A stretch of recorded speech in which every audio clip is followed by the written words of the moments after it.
So, hello everybody. I'm excited about this one. This is a red hog plum here, Aspondus purpurea, I believe, purpurea. And I'm going to pick on this plant here today, just because I don't feel like walking around showing you all my air layered plants. But it's a great example of what I'm talking about. And what I'm talking about is air layered plants versus grafted or seed grown plants. And I'm picking on air layered plants here, guys. One of the great, huge, and amazing advantages of growing a plant that has been air layered is the size is really, really reduced. And one, you get a mature plant that's fruiting, and it's a clone, obviously, of your mother. Two, it's on its own roots versus the seedling roots, which seedling roots tend to be very vigorous no matter what you're grafting onto. So you're going to end up with a full size tree, and oftentimes seedling roots can still take, depending on what species, what plant we're talking about, can still take 2, 3, 4, 5 years to fruit because you're resetting that plant onto seedling roots that have to mature enough to be able to support fruit for that mature bud wood or grafting wood, whatever it is that you put on there. So air layering has lots of advantages. And a lot of my fruit trees, I'm in Central Florida, guys, but we still have huge cold snaps. This past 24, 25 winter is a great example. We were so cold this year, it was mind blowing. And if I did not have a lot of my fruit trees in pots, even here in sunny, tropical, it was 98 degrees the other day, Florida, I would not be able to grow these plants here. They would die. Sapodilla, these hog plums, a lot of my, the list goes on. The star fruits, the egg fruits, the star apples, putting them in the ground is a massive risk. But anyway, one of the advantages of air layering, which this is an air layered plant right here, is they're mature right away and they tend to be smaller plants. They tend to be much more manageable, but you don't sacrifice in the productivity of that plant. And you ask why this is? Well, that's because when you're air layering something, it's not growing from seed, obviously. And growing from seed, a lot of plants are staying down that taproot.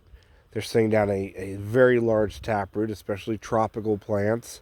And then they're sending roots off from that. So they've got a very sturdy root system, which allows them to grow very large. But when you're air layering, you're obviously getting roots from a branch. That root system is not as apt to grow large and reach out for much nutrients, and it's a very stunted root system with roots that really, you're not supposed to root out of a branch in most cases, and that makes a big difference. So, air layering them, they're very suitable for pots. And if something's in a pot, guys, you can move it. You can move a fairly large pot. And, I'm a big fan of 7 gallon pots, is what I do a lot of my fruit trees in.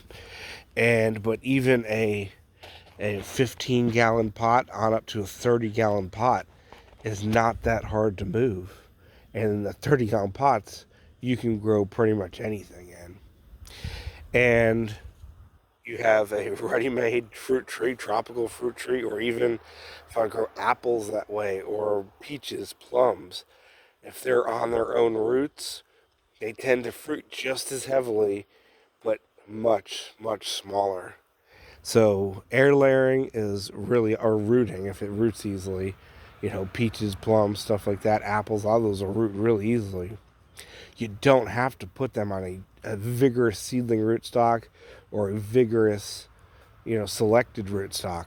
Grow them on their own roots. It really makes a difference.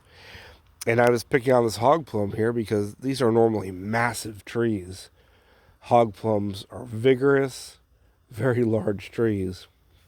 But this hog plum here, which I actually did put in the ground, was air layered, and I've had it in a pot for years and years, and every year it fruits. Hog plums, the purpurea here, spondus fruit, is very productive. It gets fruit on about the size of a chicken egg, turns nice red, fruity, tropically, really delicious fruits. But they're known to be very vigorous, very large trees.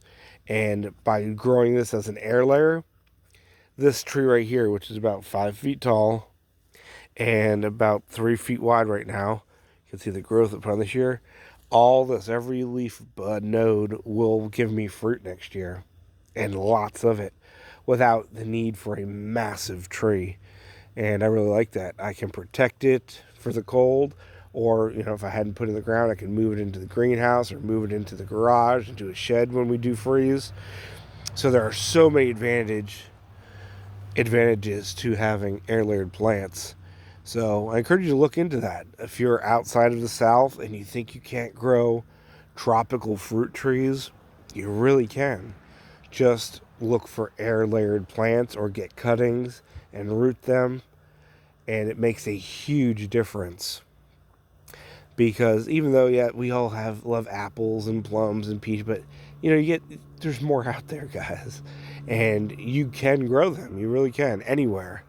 Like this hog plum, for instance, you could grow this all the way up in North, Michigan, Dakotas, if you wanted, and it could be in a pot that is extremely. It could be a house plant during the winter, guys, and then in the spring you have an amazing tropical fruit that you normally wouldn't have. So definitely consider that when you're buying fruit trees. Get them as cuttings and root them, or not all. Just because it's from a cutting doesn't mean it's going to be a small plant. But think about that. Air layered plants do tend to be on the smaller side, and opens up a world of possibilities, especially with the tropical plants that you wouldn't be able to have otherwise. So I'm gonna leave it there, guys. When you're buying fruit trees, consider that air layer is not bad. And you'd say, oh, well, they have less of a root system, but they don't need much of a root system, guys. Most of the root system on any given plant is for anchoring. Not much of it is meant to bring up nutrients and moisture. They don't need much of it. And with that, they can still fruit very, very heavily. I've got multiple videos up showing my air layered sapodillas and star apples and egg fruits that fruit profusely in 7-gallon pots, giving me so much food in such a small space. It's really crazy, and this hog plum's no different. There you go, guys. Check it out. Grow food and consider how you grow food. There's nothing wrong with growing in pots. Even roasting right now, sunny, tropical, wet, humid Central Florida, South. I'm at the very end of Central Florida, South Central Florida, guys. I still have to grow stuff in pots to be able to move it because we freeze solid here. And so there you go. But I managed to grow tons of amazing food.